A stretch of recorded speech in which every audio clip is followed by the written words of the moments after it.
Bienvenue à tous. Avant de démarrer ce tutoriel et rentrer tout de suite dans le vif du sujet, j'ai remarqué que vous étiez très nombreux à laisser d'excellents commentaires sur les vidéos, à m'envoyer de très beaux messages sur Facebook. Donc déjà pour commencer, merci. Dans ce tutoriel, on va modéliser une lampe que j'ai trouvée sur internet et qui a été faite par un designer italien. Je vous mettrai toutes les infos en bas dans la vidéo si vous voulez regarder la gamme en entier. On va se servir des courbes, on va se servir des mèches et je vais vous montrer un peu comment tout ça se fonctionne. C'est parti.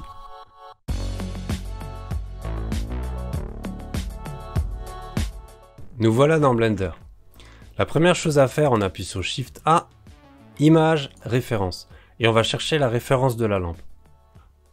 On la charge. Et le problème ici, c'est qu'elle vient face à la caméra. On va devoir donc, en appuyant sur N, entrer dans les propriétés. Et changer la rotation de manière à ce qu'elle soit bien en face de nous. Donc dans mon cas, 90 degrés sur X, ça me convient parfaitement. On va venir la bouger un petit peu pour mettre la base de la lampe au niveau du curseur 3D. Le problème qu'on a ici au niveau de l'image, c'est qu'elle n'est pas à la bonne échelle. Je sais parce que j'ai regardé sur la documentation technique de la lampe que la base fait à peu près 30 cm. On crée donc un cube de 30 cm, histoire d'avoir un repère visuel. Pour l'image, on va ici dans Image, on met bien l'image en face et on change l'opacité ici dans Transparence. Je vais mettre 0,5 pour qu'on voit à la fois la lampe et le cube. Je réduis la lampe jusqu'à ce que la base soit à peu près à 30 cm, soit la dimension du cube. Et là on est pas mal. Prochaine étape, on peut supprimer le cube, c'est de tracer cette base circulaire. Pour ça, je vais faire un nouveau mesh, un plan, et ce plan, je vais de nouveau lui donner comme dimension 30 cm. Je vais vous montrer une petite astuce qui permet de transformer un carré en cercle. Pour ça, en rentrant Edit Mode, on s'assure d'être en vertex. On appuie sur CTRL R, ce qui vient rajouter des loop cuts. On en met deux. On sélectionne le vertex du milieu. Grâce à la touche CTRL et I, on inverse la sélection, c'est-à-dire qu'on sélectionne les autres vertex. Et là, avec W, je vais impliquer un modificateur de l'add-on Loop Tools. Et elle s'appelle Circle. Donc là, tous les points qui étaient dans la circonférence du carré ont été changés pour donner un cercle. Une fois qu'on a ce cercle, on peut venir opérer une subdivision en faisant CTRL 2. Ça rajoute ici un modificateur de subdivision. En changeant Optimal Display, je peux vous montrer le résultat. C'est donc bien un cercle. On vient dans Face, on sélectionne les faces et on vient l'extruder en appuyant sur la touche E, Z et on fait 0,01, ce qui correspond à 1 cm. Le mien, Blender est paramétré en mètres, donc j'ai l'habitude de fonctionner comme ça. Je vais cacher l'image pour qu'on puisse un peu voir de plus près ce qu'on vient de créer. Donc on va appliquer une petite correction ici en remettant bien à 30 cm de diamètre et 1 cm d'épaisseur. Prochaine étape, on va la rendre un petit peu plus propre. Premièrement, on change l'ombrage. Donc soit vous l'avez en raccourci comme moi grâce à la touche Q, Shade Smooth, soit vous tapez la barre espace, vous tapez Shade et c'est la même fonction. Ça correspond à un ombrage lisse, ce qui est plus propre. Pour le tuto, je vais augmenter un petit peu la subdivision à 3 pour vous montrer clairement le résultat qu'on va obtenir. Prochaine étape, Edit Mode. On va dans Face, on sélectionne les 4 faces. Je vais même vous montrer une astuce. On sélectionne la face qui est ici, on va dans Sélection, on va dans Select Similar et on prend toutes les faces qui sont coplanaires. On obtient toutes les faces qui sont sur le même plan. Deuxièmement, on va dans Select Loops et on met Select Boundary Loop. Ça sélectionne l'arête qui fait tout le périmètre de la sélection. Ensuite, on fait CTRL B. On vient bouger un petit peu pour ajouter ici un chanfrein. Avec la roulette, on vient rajouter une arête au système. On fait ça une fois. On fait la même chose de l'autre côté. Donc Select, Similar, Coplanar, Select, Loops, Boundary Loop, CTRL B, et on vient glisser.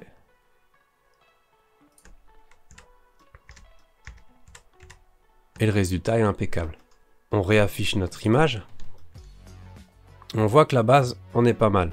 On a ensuite le cylindre qui est positionné ici. Alors lui, on va le faire d'après la proportion de l'image. Donc on rajoute un plane, on fait S pour l'échelle. Et on vient le réduire jusqu'à ce qu'on ait à peu près le même diamètre.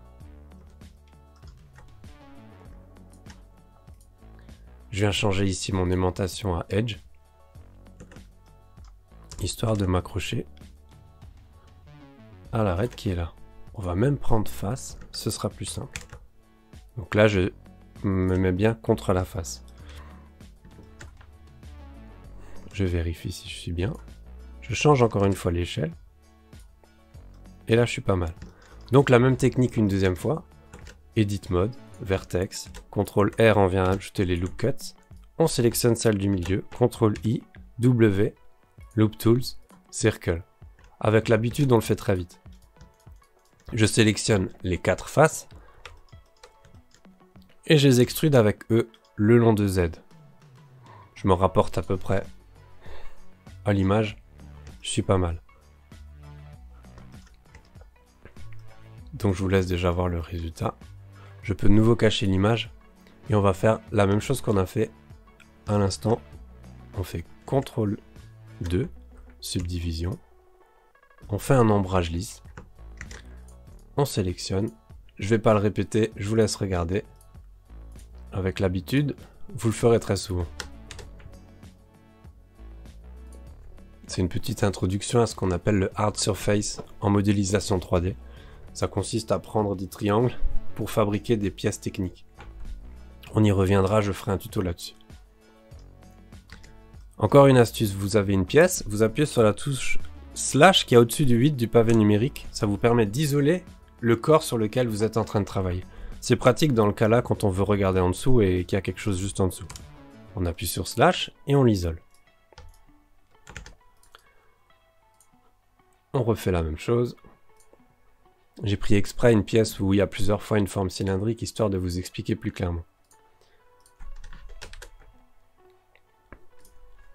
Je rajoute ici un petit loop cut par habitude pour qu'il soit subdivisé un peu plus proprement. On appuie de nouveau sur la touche slash, on réaffiche notre image et on voit qu'on est pas mal. Maintenant, on va modéliser tout ce qui est au-dessus, c'est-à-dire la tige métallique qui tient la lampe avec son crochet. Pour ça, on va se servir des courbes.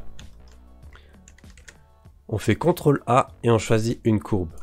On prend un chemin et on l'aligne pour qu'il soit déjà au niveau du départ à la bonne position. Et on vient ici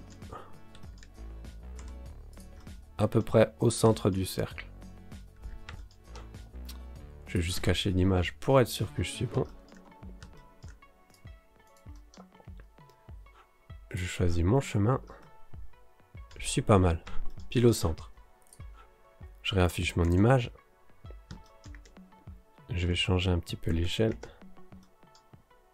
Voilà. Alors, je sélectionne le bout ici. Et je viens le mettre ici. À peu près là-haut. Avec les points du chemin, j'essaie de me rapprocher de la courbe de la pièce qu'on voit là. Point par point, calmement. Pour avoir quelque chose de propre. Ensuite, vous voyez, ça ressemble un peu à la plume quand on fait de la 2D sur Photoshop. On peut bien la modifier à la main. J'aime beaucoup travailler avec cet outil, c'est très intuitif comme vous voyez. Quand vous êtes sur le dernier point du chemin, ça fonctionne comme avec les mèches. Vous appuyez sur E et vous pouvez extruder. Donc là, ça demande un peu de pratique, hein. Je vous laisse vous entraîner. Je mettrai l'image à disposition. On peut regarder la courbe et on va juste faire en sorte que ça se mette proprement. On peut jouer comme ça jusqu'à ce qu'on ait une forme qui nous plaise. Donc là, je suis pas mal avec ma courbe. Elle me plaît bien comme ça. Donc je vais rentrer dans les outils d'édition de la courbe. Et je vais aller dans géométrie. Et là, on a Bevel.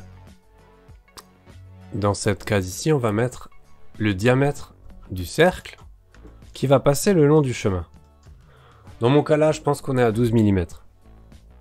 Après ça, on l'a avec les fiches techniques des produits. Quand on fait un peu de recherche, on trouve. Donc là, je suis à 0,012, ce qui équivaut à 12 mm. Et j'obtiens, vous voyez, une épaisseur. En cachant l'image, on verra mieux. Ici. Qui reprend la forme de la lampe. Alors on va jouer un peu au niveau de la résolution. En appuyant sur Z, on voit qu'en changeant cette résolution, on change le nombre de subdivisions de ce cercle. Vous voyez, c'était à 4, c'était pas mal. On peut vraiment ajouter, mais il n'y a aucune utilité. À partir du moment où ça ressemble à une section ronde d'acier, c'est propre. Dans Résolution Preview, c'est le nombre de subdivisions qu'il y a en partant du début à la fin du chemin. Ici, j'en ai 12. Vous voyez que si je descends, j'en ai de moins en moins.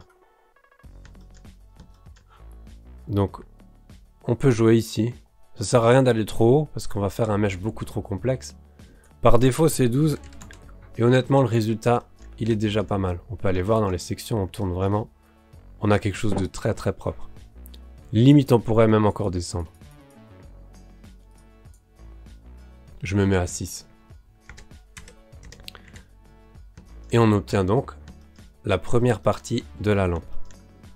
Maintenant, on va venir modéliser la partie lumineuse de la lampe. Donc, je fais un mesh, plan, je viens changer son échelle de nouveau. Et je vais me mettre à peu près à la base de la lampe ici. L'idée, c'est d'avoir quelque chose qui a à peu près la même dimension. Je pense que les designers, ils ont pensé tout simplement à faire la même dimension avec la base et avec la lampe. On vient corriger. Et on va venir créer la forme de cette lampe. Pour ça, on va descendre un petit peu ici. On utilise la même technique pour la partie circulaire du bas de la lampe. Passant Edit Mode, CTRL R, le vertex, CTRL I. On va dans l'add-on Circle.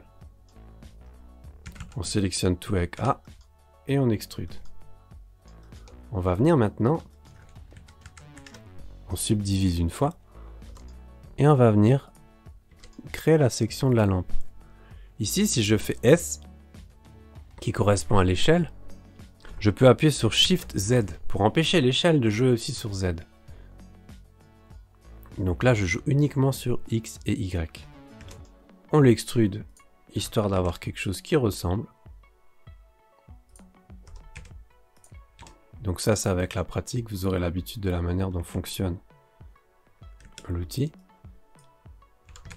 Donc là, moi, je viens simplement faire en sorte que mon mesh ressemble à la lampe. En jouant un peu sur les propriétés. Je vais vous montrer quelque chose qui s'appelle un edge slide. Ça veut dire que l'arête là va venir glisser le long des autres arêtes. Quand on appuie sur G, on bouge simplement les arêtes. Quand on appuie 2 fois sur G, on vient glisser le long des arêtes. Ça permet de garder la structure du mesh sans la déformer comme ci ou comme ça.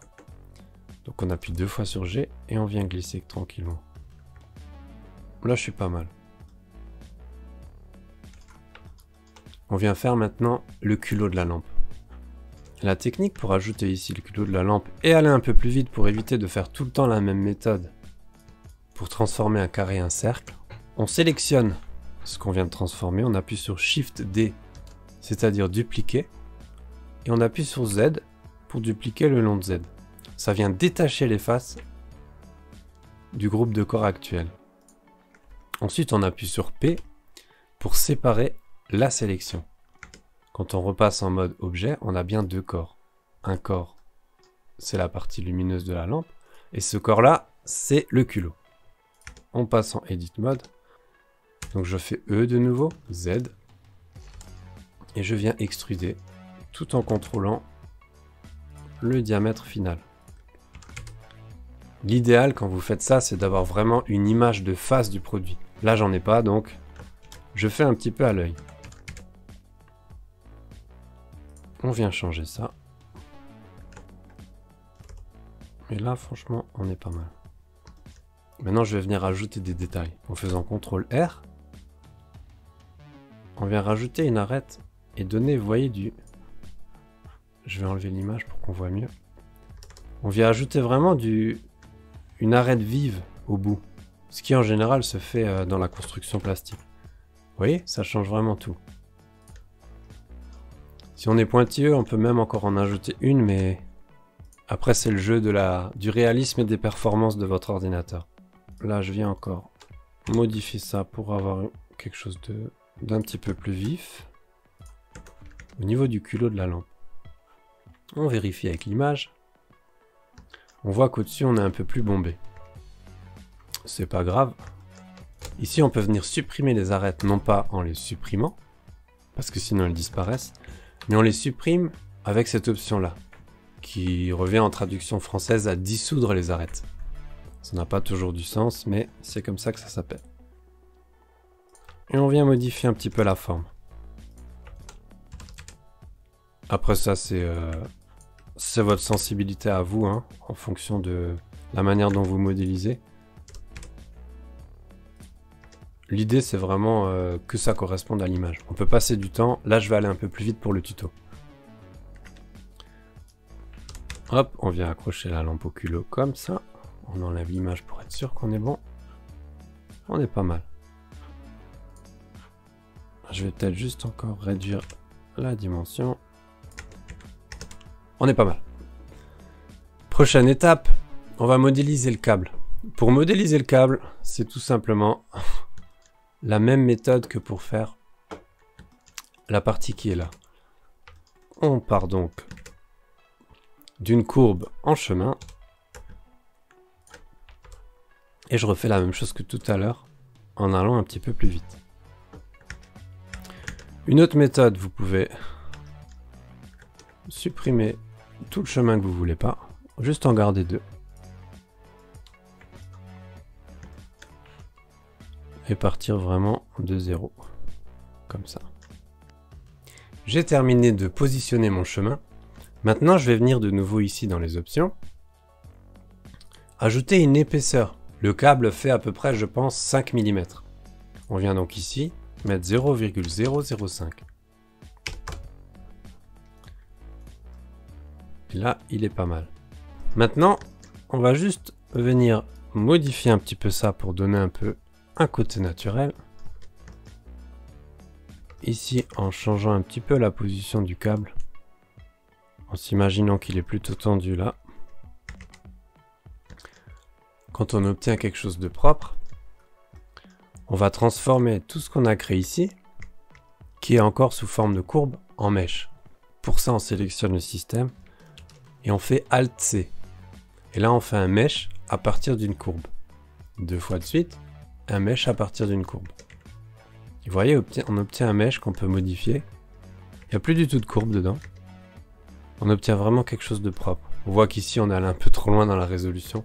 Ça, je vous laisserai gérer en fonction de votre ordinateur. J'espère que dans ce tuto, je vous ai appris quelques petites techniques que vous ne maîtrisiez pas. Prochaine étape, on va faire quelques textures rapidement sur cette lampe, puisqu'il y aura un tutoriel un peu plus complet qui arrivera par la suite. Je vous remercie encore à être nombreux à me laisser de bons commentaires, et je vous dis à bientôt pour une prochaine vidéo. N'hésitez pas à vous abonner à cette page YouTube pour manquer aucune vidéo lorsqu'elle sortira. J'ai aussi créé une page Emilia Osbal sur Facebook, sur laquelle je poste différentes news et je parle des prochaines vidéos qui vont sortir. Vous pouvez aussi me poser vos questions auxquelles je répondrai avec plaisir. Et en attendant, je vous dis ciao!